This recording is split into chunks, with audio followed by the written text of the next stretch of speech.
O lado romano recolheu todos os secretários e ninguém mais tinha permissão de fazer anotações sob pena da morte. Ainda assim, um estudante que participou do debate fazia a cada noite um registro dos argumentos apresentados naquele dia. Dois outros alunos se encarregavam de levar os papéis para Zunglio em Zurique com cartas diárias de Oqueulambade, a fim de evitar serem apanhados pelos guardas nas portas das cidades. Esses mensageiros levavam cestos de galinha na cabeça e recebiam permissão para passar sem problemas.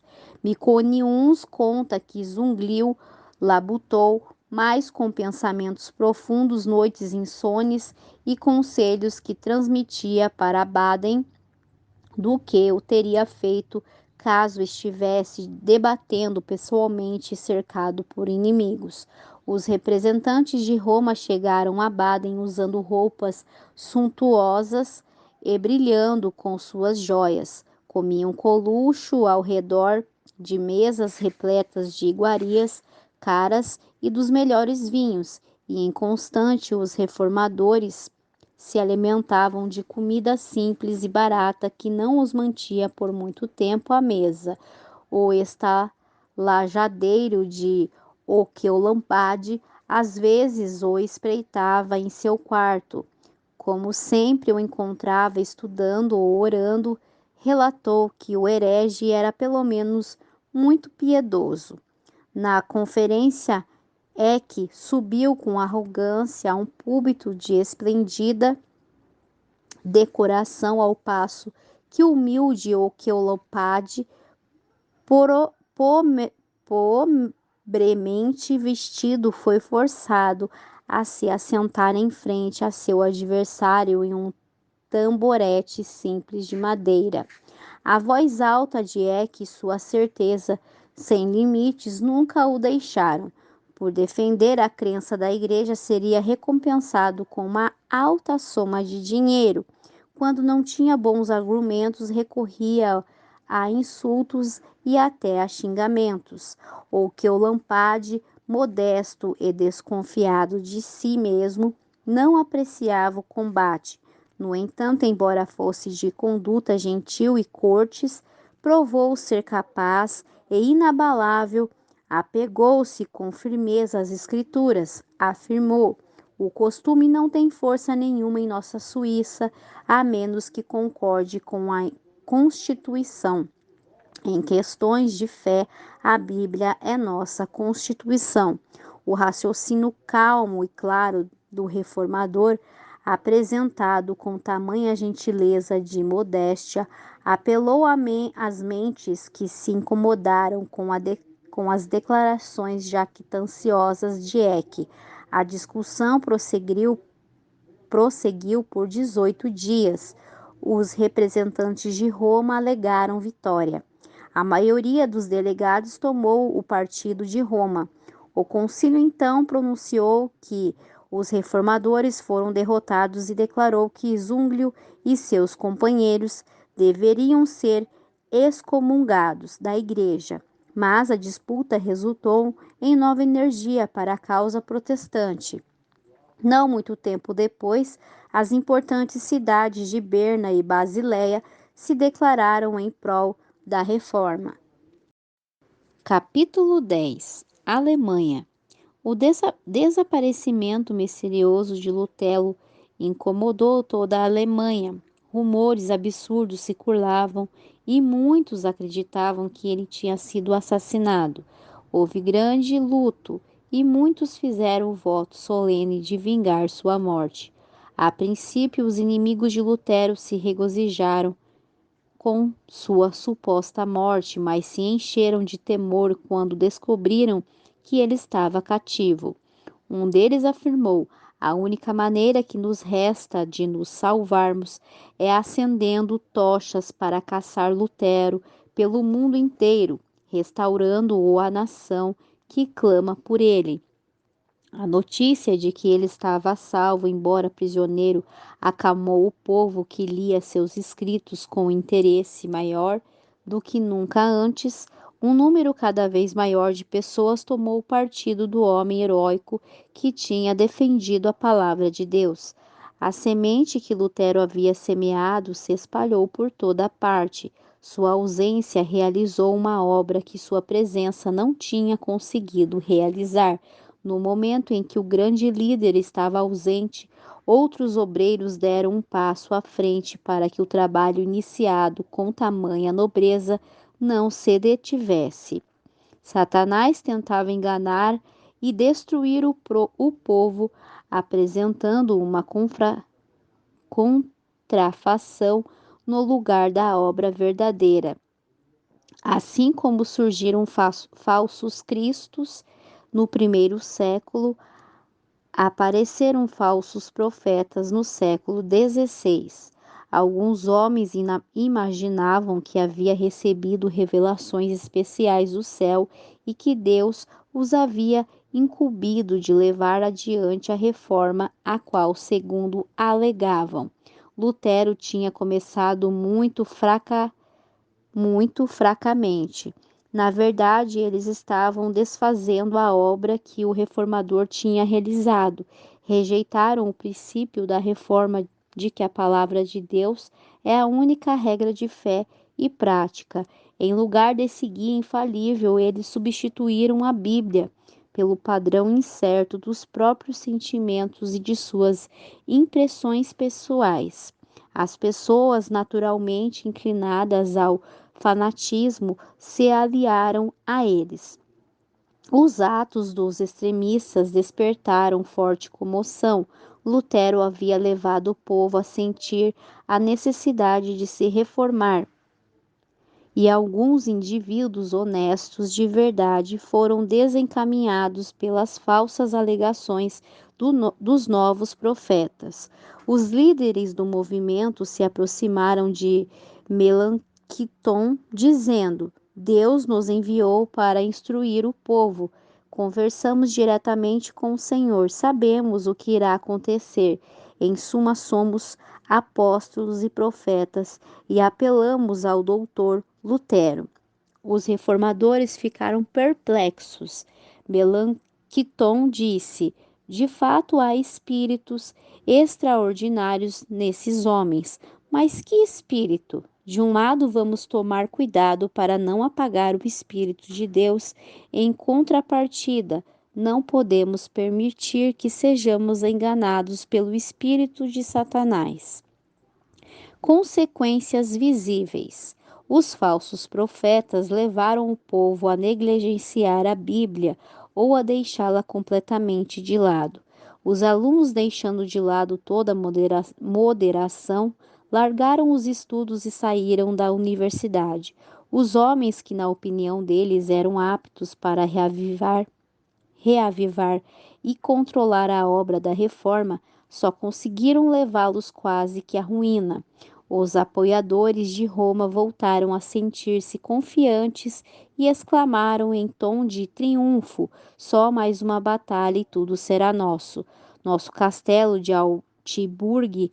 Lutero ficou sabendo do que estava acontecendo.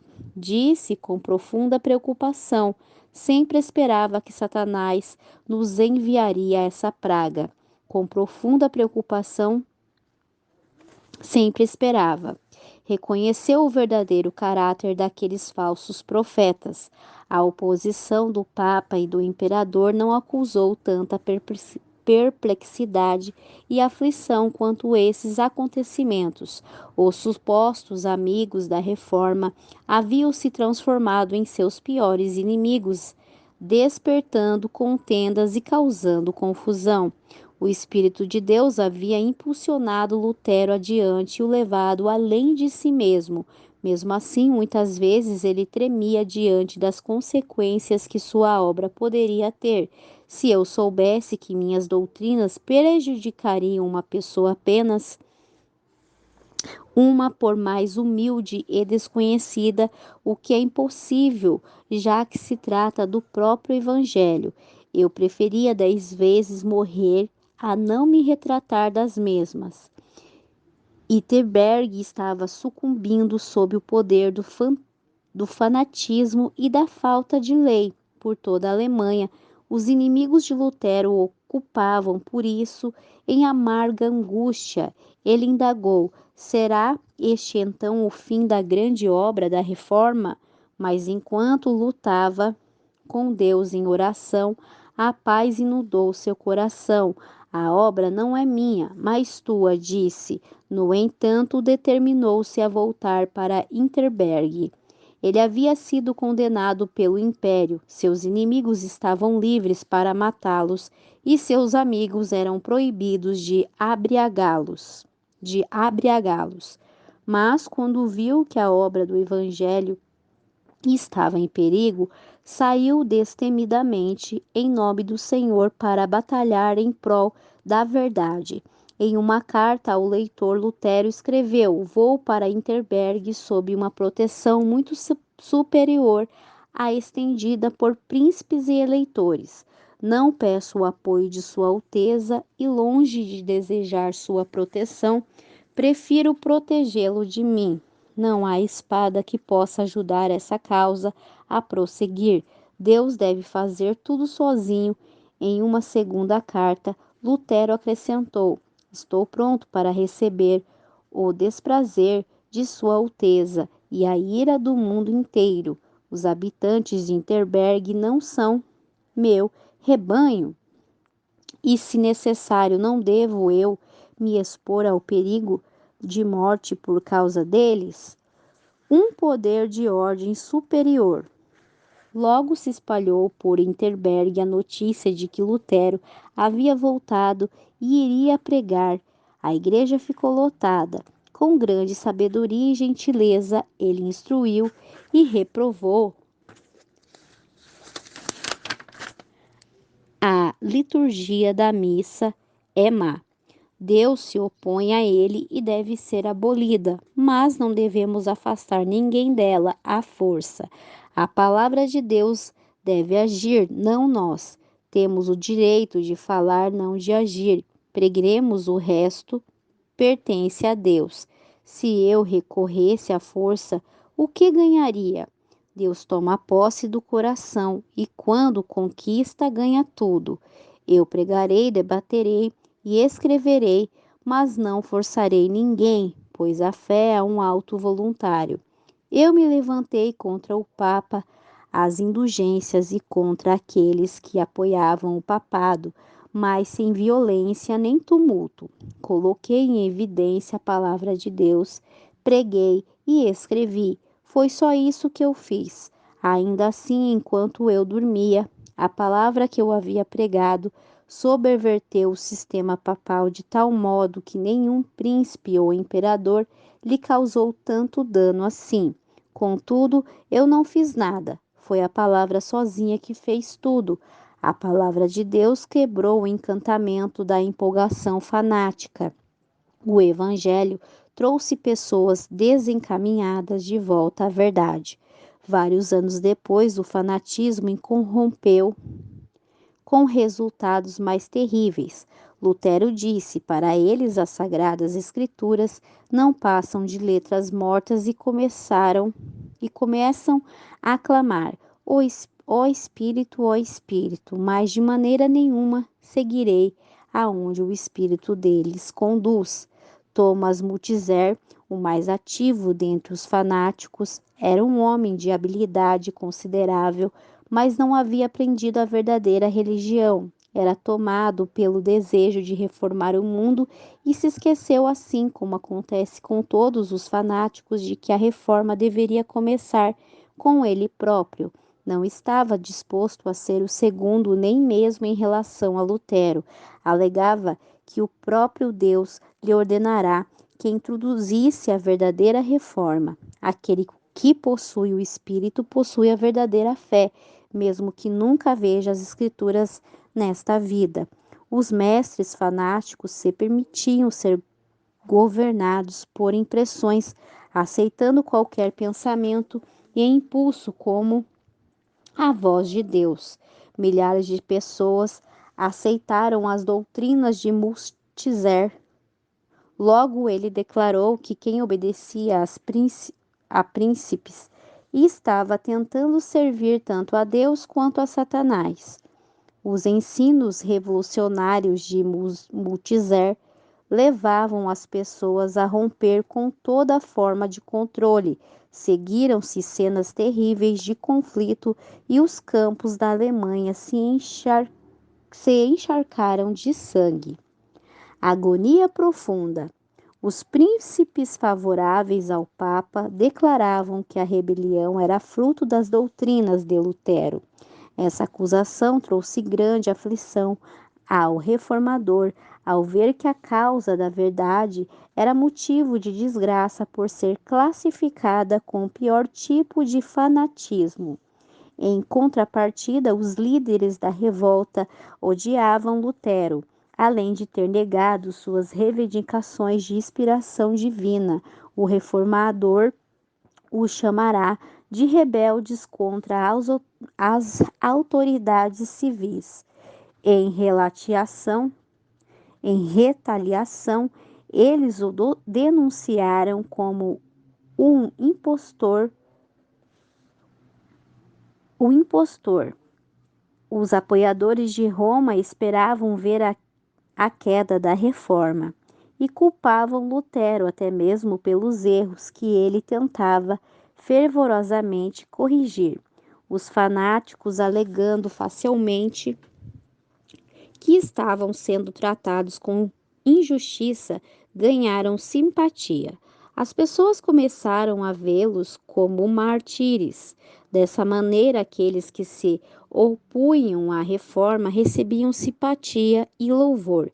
Essa foi uma obra do mesmo espírito de rebelião que mostrou sua face pela primeira vez no céu. Satanás tinha constantemente enganar as pessoas e levá-las a chamar o pecado de justiça e a justiça de pecado, a contrafação da santidade, uma santificação falsa, continua a demonstrar o mesmo espírito dos dias de Lutero, desviando a mente das Escrituras e induzindo as pessoas a seguir sentimentos e impressões em lugar da lei de Deus.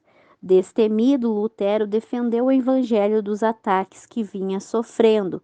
Com a palavra de Deus, guerreou contra a autoridade usurpada do Papa, ao mesmo tempo em que permaneceu firme como uma rocha contra o fanatismo que tentou se aliar à reforma.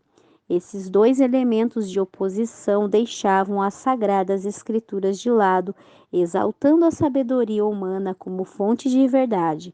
O racionalismo idolatra a razão e a transforma no padrão para a prática religiosa. O romanismo alega ter uma linha intacta de inspiração dos apóstolos, dando-lhe a oportunidade de esconder extravagâncias e corrupções debaixo da comissão apostólica. A inspiração que Multizer reivindicava vinha da própria imaginação. O verdadeiro cristianismo aceita a palavra de Deus como teste de toda e qualquer inspiração. Quando voltou de Artburg, Lutero concluiu a tradução do Novo Testamento e logo o Evangelho passou a circular entre o povo da Alemanha no próprio idioma. Todos que amavam a verdade receberam essa tradução com grande alegria. Os padres se alarmaram diante do pensamento de que a partir de então o povo comum teria condições de debater a palavra de Deus com eles, o que exporia a própria ignorância. Roma lançou mão de toda a sua autoridade para impedir que as escrituras se espalhassem. Mesmo assim, quanto mais proibia a Bíblia, mais as pessoas queriam saber o que ela realmente ensinava. Todos os que sabiam ler a carregavam consigo e só se satisfaziam ao memorizar grandes trechos das Escrituras. Lutero começou imediatamente a tradução do Antigo Testamento. Os escritos do reformador eram recebidos de bom grado tanto nas cidades quanto nas vilas. Aquilo que Lutero e seus amigos registravam, outros se encarregavam de fazer circular. Monges convencidos de que seus votos monásticos eram ilegítimos, mas ignorantes demais para proclamar a palavra de Deus, vendiam os livros de Lutero e de seus amigos. A Alemanha logo foi inundada por esses ousados vendedores de livro. Conhecimento por toda parte. À noite, os professores das escolas das vilas liam a palavra em voz alta para pequenos grupos junto a lareiras. Todas as vezes, alguns corações se convenciam da verdade. A explicação das tuas palavras ilumina e dá discernimento aos inexperientes. Os seguidores do Papa, que haviam delegado os estudos das Escrituras aos padres e monges, pediam a ajuda deles para refutar os novos ensinos. No entanto, ignorantes das Escrituras, os sacerdotes e frades eram completamente derrotados. Infelizmente, disse um escritor católico, Lutero convenceu seus seguidores a não depositar sua fé em nenhum outro guia além das Sagradas Escrituras. Multidões se reuniram para ouvir homens com pouca educação formal pregarem a verdade. A ignorância vergonhosa dos grandes se tornava óbvia à medida que os ensinos simples da palavra de Deus refutavam seus argumentos. Trabalhadores, soldados, mulheres e até crianças estavam mais bem familiarizados com a Bíblia do que padres e eruditos cultos. Jovens de mente nobre se dedicaram ao estudo, investigando as escrituras e analisando obras-primas da antiguidade. Com a mente ativa e coragem no coração, esses jovens logo adquiriram um conhecimento tão grande que por um bom tempo ninguém era capaz de competir com eles. As pessoas encontraram nos novos ensinos algo que satisfazia o desejo de seu coração e se afastaram daqueles que os alimentaram por tanto tempo, com cascas inúteis de ritos supersticiosos e tradições humanas. Quando se levantou a perseguição contra os que ensinavam a verdades, eles seguiram as palavras de Cristo. Quando forem perseguidos num lugar, fujam para outro. Às vezes, os fugitivos encontravam uma porta hospitaleira aberta para eles e pregavam a Cristo dentro de igrejas, em casas particulares ou a céu aberto. A verdade se espalhava com poder irresistível. As autoridades civis e eclesiásticas recorreram à prisão, tortura, fogo e espada, mas sem sucesso. Milhares de cristãos selaram a fé com sangue, porém a perseguição só servia para disseminar a verdade. O fanatismo que Satanás tentou aliar à reforma só tornou mais claro o contraste entre a obra do inimigo e a de Deus.